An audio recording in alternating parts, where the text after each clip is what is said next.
दमिश्क में सेना का मुख्यालय उसको भारी नुकसान पहुंचा है। इजरायली हमले में सेना का हेडक्वार्टर भी ध्वस्त हो गया है। तो ये देखिए, चाहे वो राष्ट्रपति का महल हो, चाहे रक्षा मुख्यालय हो, चाहे सेना का हेडक्वार्टर हो, हर जगह इजरायल ने भीषण हमला किया है और ऐसे बम और मिसाइलें बरसाई हैं जिन्होंने वहां पर सब कुछ धुआं धुआं कर दिया।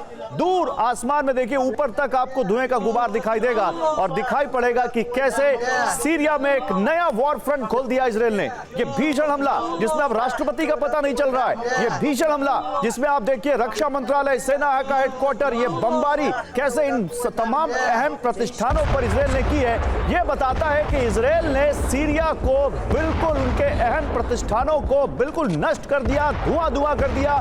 इतने बम बरसाए कि आपके सामने दिख रहा है, चारों तरफ केवल वहां पर धुआं दिख रहा है और विनाश दिख रहा है, तबाही दिख रही है। बड़ी बड़ी इमारतें ताश के पत्तों की तरह ढहती हुई दिख रही हैं। ये तीन तस्वीरें, चाहे वो सीरिया का दमिश्क का इलाका हो, चाहे दमिश्क के थोड़ा बाहर का इलाका हो, राष्ट्रपति का महल हो, रक्षा मंत्रालय हो, सेना मुख्यालय हो, हर तरफ इजरायल ने जैसा यहां पर हमला किया है, भीषण तबाही मचाई है। आप समझिए, अब एक नया वॉर फ्रंट। वैसे तो सीरिया ऑलरेडी अपने आप में एक वॉर फ्रंट है जहां कई गुट सरकार आपस में लड़ते रहते हैं, लेकिन अब ये हमला, इस इंटेंसिटी का हमला सीरिया में पिछले कई दिनों में नहीं हुआ था, जो अब इजरायल ने कर दिया। अब देखिए बीच की तस्वीर देखिए, रक्षा मंत्रालय पर ऐसे वहां पर बम बरसाए जैसे दिवाली में पटाखे जला रहा हो इजरायल, और ये धुआं देखिए, ये विनाश देखिए, ये तबाही देखिए, कितनी ऊपर तक धुआं जा रहा है। और किसी देश का रक्षा मंत्रालय सुरक्षित ना हो, सेना मुख्यालय अगर सुरक्षित ना हो, अगर राष्ट्रपति का घर सुरक्षित ना हो, तो वहां बचता क्या है।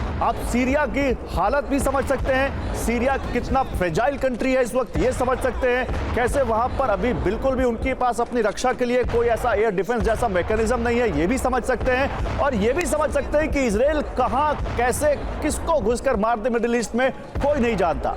हम अभी तक ईरान और इजरायल के बीच देख रहे थे एक तनाव, इससे पहले हम इजरायल और हमास के बीच लड़ाई देख रहे थे, उसके बाद हमने इजरायल और लेबनान में हिजबुल्लाह के बीच देखा, लेकिन सीरिया में इतना बड़ा हमला, यह बताता है कि इजरायल कभी भी किसी से भी दो दो हाथ करने को तैयार है। और सीरिया में हमले को लेकर इजरायली प्रधानमंत्री नेतन्याहू ने बयान जारी किया है।